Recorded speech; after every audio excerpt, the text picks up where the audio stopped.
is KIC Radio.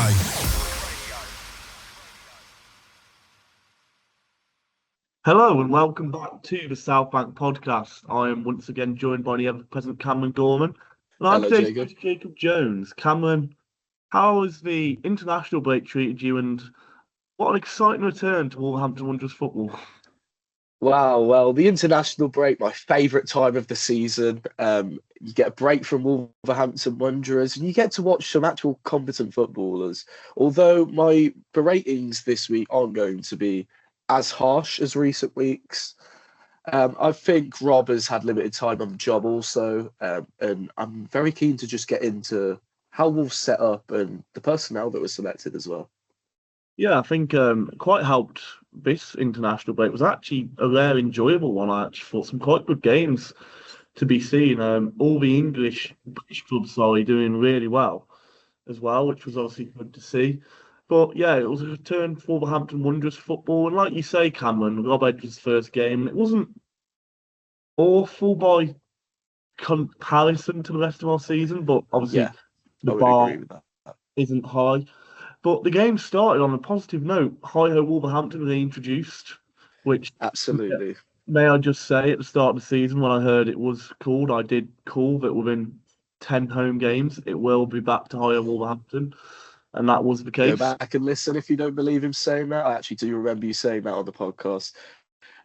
Honestly, for me, Jacob, personally, that just really brought so much life back into the stadium. And when I heard that playing, I wonder if Rob Edwards actually personally went and requested that. I think so. I wouldn't be surprised if he did, obviously knowing his connection with the club. He would know what it brings to the livelihood of Molineux. But I was very pleased, and so was everyone around me at least, and I'm sure you could say the same for the rest of the stadium. It definitely brought a much-needed boost and almost desire back to the fan base. And it was one of the best atmospheres we've seen at Molineux in quite some time, given the dreadful football that's been on display there recently. But I think it was absolutely something that was needed if we're going to try and galvanise some kind of atmosphere going forward through what's inevitably going to be a tough battle the rest of the season. Yeah, I thought our fans were brilliant on Saturday. I said to my dad walking to the ground, I said, as much as it's a shambles what's going on with Foes at the minute, today's not about them. We need to get behind a new manager and get behind this team. And I think for the most part, the Wolves fans did. Yeah. But the first half, Cameron, not too much to write home about. A big chance for Clechy on the follow-up from Henderson's save that maybe you could argue he should do better, but it does come to him extremely fast. It's one of those. I think the deflected free kick was one thing. Henderson still did well to save it despite the misdirection, and it came to Crechy so quickly that I'm not going to rip into him about it. Obviously, it would have been a perfect start, and I feel like if we'd have got the first goal in this game, we probably would have gone on to win it. That was my personal feeling while watching. I always thought the first goal was going to be crucial throughout the match. But I think in that first half also, we gave away far too many chances to Crystal Palace. Mateta was having an absolute stinker by his usual standards. And there were so many dangerous crosses coming in from Munoz, who was having a terrific game. And obviously went on to get that goal later in the second half. But I thought primarily in that first half that it was just very clear that not only does our style of play suffer from it, but just the squad suffers as a whole from not having any ball-carrying midfielders or forwards and anyone who can go and beat a man or two and then lay it off to the next person, because we're constantly trying to pass it into the net, but not in a manner of which where people are beating their marker. It's just pass to the next person and to the next person. And you're never going to score goals in the Premier League that way, unfortunately, because teams are far too hard to break down. And I personally think that's where we were suffering the most. And not to mention, Anthony Taylor is absolutely useless. Yeah, I'm getting on to that very soon. But I'm glad you mentioned Munoz in the first half, Cameron, because something I observed, and it was so evident to see from where I'm sat, was, I don't want to dig out Rob Edwards too much in his first game, but Ismail Assar was playing a very similar role to how Adama Traore used to play at Wolves, where he was standing inside David Moller and Totti Gomez and then Munoz was having the space in behind, similar to how Doherty would be on us. Yeah. Every time Moller Wolf had two men running ground him, which he could not deal with at all. And I think that should have been picked up on in the first 20 minutes when it happened about three times. Never mind it going on for the entirety of the game. I think Yeah, that I completely should have agree. been picked up on. That was where most of Crystal Palace's joy was coming from, down that right-hand side against Moller Wolf, I think. I completely agree. I think that's a very good comparison also to the Wolves-Vold, as our listeners will easily draw that one. But yeah, I think Munoz, obviously, having the whole right flank to himself, he just kept destroying us time after time. And Palace, due to the way their midfield operate, they're very good at picking out the little pockets. Whenever João Gomez would move out of position to press slightly, the likes of Wharton and Kamada would easily fill that gap and then lay it off to the likes of Pino or Ismail Assar, who would also be filling the pockets left by the fullbacks, who would then have to move in towards the midfielders. And Palace doing that with how composed they are and how calm on the ball they were. They just had a field day, I thought, in that regard. And we made it very easy for them. I still thought we defended very valiantly compared to recently. And I think we obviously were showing a bit more pride in the shirt that they're wearing. But Palace are just, like I say, it's more so down to them than us. They're just very composed on the ball, and they're a very good side, and they just punished us for it. Yeah, one thing I was a big advocate of going into the game was the two big men up top. Of course, Yes, it's a absolutely. very pragmatic approach, but unfortunately, we are at that point where that's probably the best way to go about it. It allows us to be more direct. But I think when you do have the two big men, and I thought Tolly especially did really well on Saturday, put himself around really well. But I think when you have the two big men, I think Moller Wolf did it okay, but Jackson Chatfield has to be far more direct in the way he plays. And his quality in the final third has to be far better when you've got two big men in the box getting into them. Completely agree. But there's one big moment stood out for me, Cameron, where the two big men worked again, a flick on from Tolu, and Larson simply challenges, I think it was Maxwell LaCroix, wins the ball, and he's through on goal, and Anthony Taylor decides to blow up. Never looking like a foul in 100. And you referenced Anthony Taylor earlier, and this for me is a key point in the game where I back Larson to score in a 1v1 situation like this. I know Mateta missed one earlier in the game, but this is a vital part of the game, I think, that isn't being spoken about enough, because I feel we go 1-0 up here, it's a completely different game, Cameron. Yeah, I completely agree. Obviously, being sat in the North Bank for Sunday's fixture rather. Oh, I can't remember. The days are all blurred.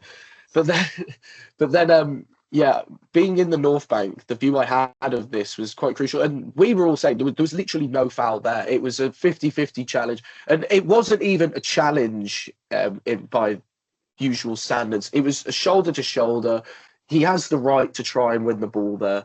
And he gets through on goal. And I think Palace are very good at doing this anyway. They are very good at earning a foul in a position. And ironically, I think with Palace's first goal, this is what Totti should have done. I personally think for the corner, just before the corner. I'm not sure if you remember this, but what Lacroix does here, he goes down knowing that despite the lack of real connection, if he goes down, he will be favoured by the referee as the defender. For Palace's first goal, the corner that they had, Totti, I think, obviously goes off him and results in the corner from which Munoz gets his goal. But I think Totti in that situation could have gone down himself and it would have been a foul for Wolves. And I think that's just a lesson really that Wolves could learn from Palace in that regard. I think that's just more dependent as to how the referees view the game rather than the rules of the game itself.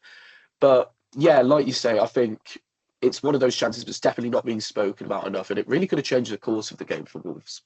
Yeah, I mean, we were saying in the concourse at half time, whilst it's rare, I don't know why Larson didn't just put it in the net anyway, and then it forces VAR to check whether there was a foul. whether it's just clutching at straws in its situation, I don't know. But I don't think what you have to lose in that situation, but that's a very minute detail. But the second half starts and Wolves come out with the blocks well in the first 10, 15 minutes. It kind of looked like our best maybe 10, 15 minutes all season. It looked like if anyone was going to score, it was going to be Wolves. But Yeah, we were definitely on top. But unfortunately, it was Crystal Palace who went ahead with a goal that I can't even dig anyone out for. Is the most frustrating part, really. It's such a scrappy goal. Obviously, the deflection off. Was it Jackson Chatchua? Yeah. Well, personally, from the view I had in the North Bank behind the goal for this, we all personally felt that Jackson actually could have done better. He had a chance where he could have just hoofed the ball to clear it. And he decides to try and take a touch. And by doing that, he obviously wasn't going to be able to take the touch due to how quickly the ball came to him.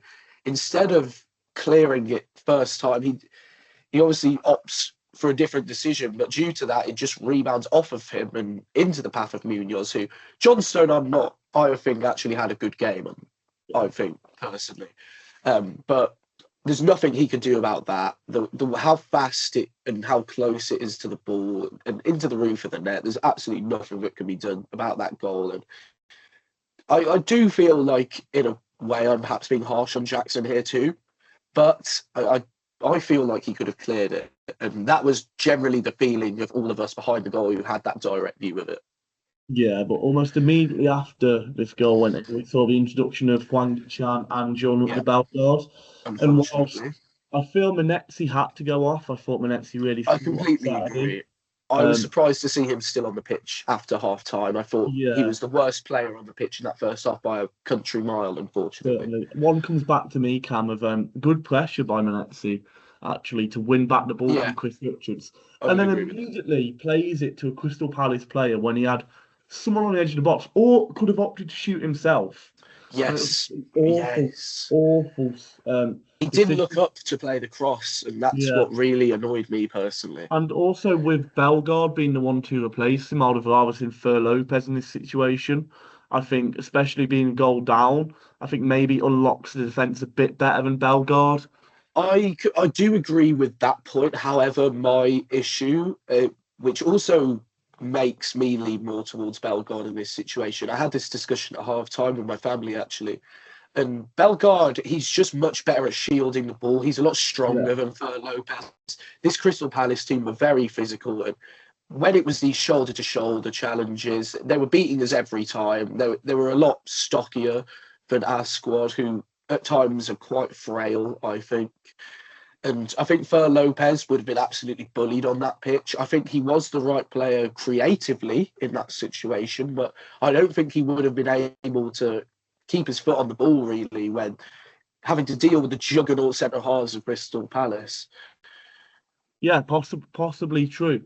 But just while I'm finishing on the subs, of course, the big man Tolly went off, who I thought made a really good account of himself. I think so, yes. But the yellow card, unfortunately, due to that, he had to go off. And it was really disappointing. The yellow card that was very questionable for me, especially his first challenge. Simply just came across. I think it was Alan Wharton, and for the yellow card, which was never a yellow card, particularly in first challenge. But as soon as we see Hwang come on, it's just such a unlightenment in the least personal way, and it was proven straight away. Edge of the box. I don't know what he's even attempting to do. Just knock it line, just get it out of the danger zone, plays it right back into the danger zone, right to the feet of Pino, and it's a fantastic finish, don't get me wrong, but so avoidable from a player who simply isn't good enough. And I know Rob Edwards has only had a matter of 2 training sessions, one with the players that were on international duty, but how are multiple managers coming in, looking to this bench and bringing on Hwang Yi-chan, Cameron? What is going on? I personally think it's down to a couple of reasons. Now, obviously, to just address the in-game situation you addressed, I completely agree. I think it was the wrong sub. I would have much rather seen anyone, effectively. I think it should have been Arias to come on there rather than Hwang, because... Gash as well, though. I completely agree, but what other options do we have, Yeah, Jacob? Unfortunately, both our strikers are there on the pitch already, and we don't have a third, so we didn't really have a choice in that regard. However, yeah, I completely disagree with the booking. And when Hwang came on, at least by me, and I think most Wolves fans are now on the boat of seeing Hwang for what he really is and just how terrible a footballer he is, if I'm completely honest. And I think the worst sections of our fan base that quite liked him, whether that's due to him being now one of our longest serving players or due to some of the good goals he has scored during his tenure at the club. But he's just a purple patch player, and the purple patches don't come for him anymore. He is absolutely donkey, in my opinion, and he is, I would use a very more impolite word to describe him. Um, when he came on, there were just absolute groans all amongst my stand at the very least, and I'm sure there was much disgruntlement around you also. But like you say, for his very first contribution to the game, I never expected any less of him, which is so bad in itself. But for his very first contribution to the game itself, to be giving away the ball to a terrific player like Pino, it was only going to end one way, wasn't it? And when you allow a player like Pino such a large pocket of space at the edge of the box, obviously fantastic finish aside, nothing John Stowe can do about that. But it's really avoidable, like you say, and that just really annoyed me because at that point we were never going to get back in this game. When at least before a point was definitely on the cards. yeah, it was completely game over.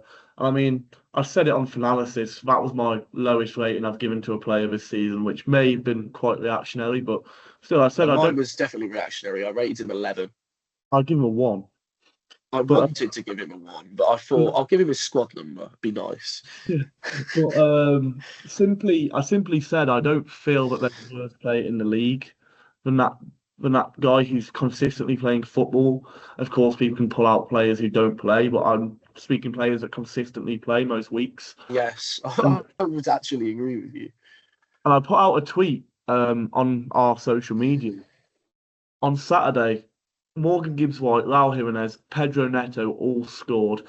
After that tweet went out, Gonzalo Guedes went on to score. And if that doesn't tell you the story of what's happened to our football club, then I don't know what does. These No, I players have completely come and agree. gone, and they're completely better than where we are now. And I bet Cunha scores on Monday night against Everton. But as we're recording tonight, yeah, by the time this goes out, you may have already scored. Um, Yeah. but yeah, we did have another chance before the full-time whistle, though, and it was a big, big chance. Jean Alias did come on, and to be fair, looking back on it, a good reverse ball from Hwang Yi-chan plays in David Moller-Wolf on that side. I He thought played Wolf it had a very across. good game personally. I thought he did very well offensively, but did struggle defensively. Somewhat, yeah.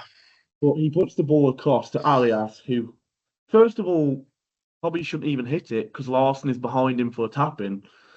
But if you are going to hit it, at least get it on target from 4 or 5 yards out. It's an absolutely Yeah. pathetic attempt from Jean Alias. And this man is on borrowed time. Well, I think he's borrowed his time, actually. I think there's only so much stocks you can have from a good pre-season tournament telling everyone that you're this great player. And the performances he put in on the pitch have been subpar at best. He's How looked is that nowhere man near where Sorry he to was. interrupt you, but how is that man nominated for the FIFA Pro World 11? Like, genuinely, how? He's bottom of the Premier League and he's rubbish. Like, he is rubbish, and he's riding off a good Club World Cup campaign and a good campaign in Brazil. But that man cannot play in English football. He Yeah. is. I really wanted him to work out, and I was really excited with the signing when we made it. And he's just proving every game that he's not good enough, Yeah. unfortunately. And I think our recruitment team banked far too much on him being the man who was going to bring in all the goals and assists. They banked far too much on it, and they should have explored various options. Not to say that we shouldn't have signed him at the time. Obviously, we were all happy about the signing, but they definitely should have brought in additional forwards. But then again, this just goes back to the very same problem that is Fosun and their lack of care recruiting. Yeah, I drew the comparison with my dad on the way out. I said, you look at the fringe attackers we've got rid of, not even our first attackers. I'd take Chiquinho over his current alias. I would take Yes, Trincao over his current alias. I would yes, take Guedes over his current alias. yes. And these are all players that we've deemed not good enough, and he's replaced. And that's why we are where we are. I think you look at every position on that pitch, we've had a better player in that position the last 2 or 3 years. 100 The million goalkeeper percent. who haven't replaced them. But for me, Rob Edwards has got a hell of a task in his hands with this group of players. We could have Pep Guardiola in there, and he struggles to get a tune out of them because I don't think there's a tune to be played, Cameron. Yeah, I completely agree. Rui Patricio is a free agent at the moment. Yeah, Anyone? I'd That's get about as all much as I back. can say. Get them all back. I'd honestly take current Willy Bolly over like any of our current centre halves. Although I'll ask you now, Cam, before we get on to previewing the Villa game, do you have any standouts for me? I think Emmanuel Agbadou was his best game by I far was this actually season. going to say exactly the same player. I think he looked a lot more like himself, if himself is the man of last season and not this. I think he just looked a lot more confident, and I was pleased to see him have somewhat of a resurgence. I thought Andre and João Gomez are again just our best players, but that's it. That's the same every week. They're the only two who are even good enough quality for this league, in my opinion. I thought Larson looked a lot better than he has in recent weeks. I'm sure that international goal against Italy, which was fantastic, if you haven't seen it, by the way, I think he looked a lot more confident, and he was actually having good hold-up play, I thought. And his link-up with Tolu was quite a pleasant surprise for me. I was obviously thinking, like you, that both of the big men have to start up top going into this fixture. And I think that's the only way we have any chance going forward, is if both of them are fit and starting together. But then again, our issue has already shown on Saturday that when one of them has to go off, we have no one there to bring on again. I thought Wolf had a good game. Like you said, defensively, there were probably some aspects he could have done better, but I think he was always going to have a torrid time with Munoz and Ismail Assar on that flank. And yeah, I'd say that's about it, to be honest. I thought, yeah, I can't really think of anyone else who stood out to me. John Stone, I thought, had a good game. I was quite happy with his performance. I think he made some big saves when needed. And I didn't think for either of the goals he did concede that there was anything he could have done. I actually thought he was all right. Yeah. Cal, I picked a question to you, but me and my dad were somewhat discussing on the way back from the game. David Moller-Wolf, of course, has shown promise going forward, 2 goals and creativity, but struggles defensively. Bueno probably that bit better. Would Start you be both. open to? Well, yeah. Would you be open to Bueno at the left wing back and then maybe move Moller-Wolf further forward into that left winger position? I wouldn't necessarily be against it. Like, at this point, we don't have any good We haven't got anyone wingers, better. so So I wouldn't mind it, no. And I feel like his relationship with Larson could surely provide some sort of partnership in that yeah, regard. Well, at least a mutual understanding of where he's trying to pick out his crosses for Larson to get on the end of, really. well, I mean, it's personally, worth it. It's worth. I think anything is worth exploring at this point. If it was down to me, I'd have Mateus Mane starting with Tolu and Larson every week, because I think he shows more desire and hunger than any of our forwards on the bench. I think Fer Lopez surely has to start getting game time at some point. I feel like his lack of game time may be a similar case to the loan of Carlos Forbes. I'm not sure if it's dependent on game time or somewhat, if we'll have to pay it even if we go down.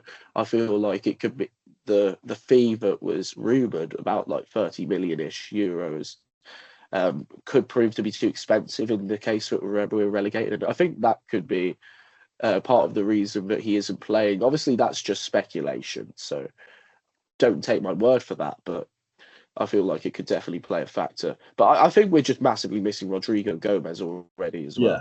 well. I think without him, I think we are well and truly finito in this league. Yeah, we definitely missed Andy, but it's you know what they say, form goes out the window for a derby. And this weekend we have got the West Midlands derby on our hands, away at Villa Definitely. Park. of course, Villa starting to find a bit of form. But I watched them yesterday, and I wasn't impressed with Aston Villa yesterday. I wouldn't agree with the case of form goes out the window for this one. I think Villa are going to absolutely walk all over us. I hate to be the pessimist here, and I definitely think if we're likely to win any game this season, it would be either of our games against Villa.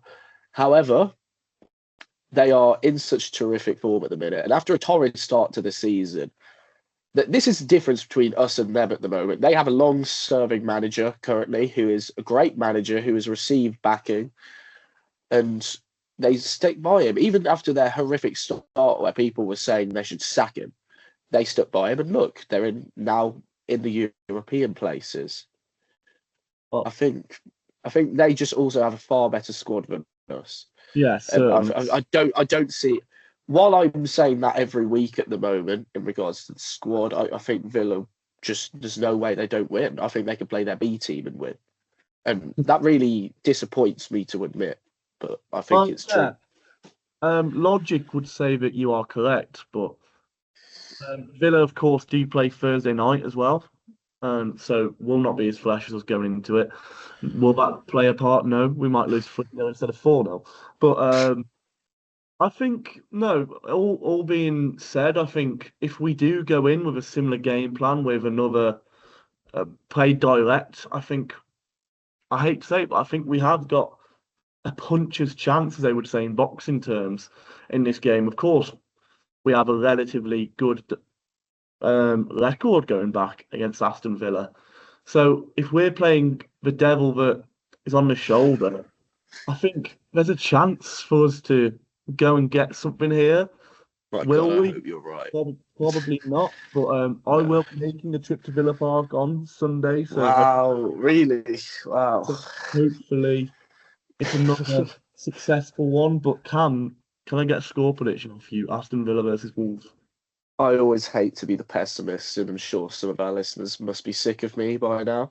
But I'm going to say 3-1 Villa. I think I'm being generous by giving us one goal. I'll be surprised if we score. Yeah. Whilst you are probably right, I just feel like at this point in the season, I have to choose my head over my heart. Because I've chosen my heart so many times, and it just sets me up for disappointment when I know what's going to happen. Call me a fool.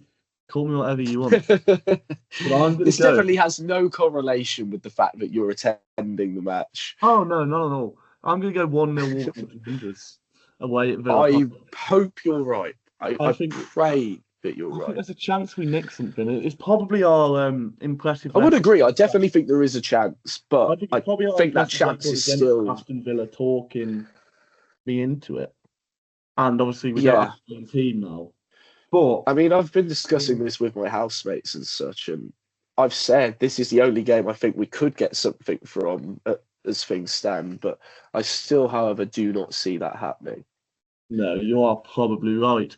But let's hope I'm the one in the right this week. And next week, we come back with a happy podcast. Rob Edwards has got his first win as Wolverhampton Wanderers manager.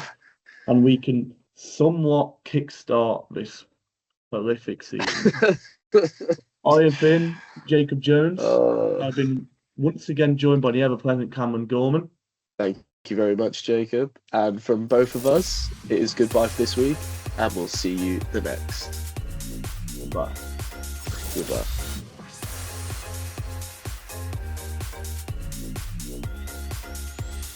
This is KIC Radio.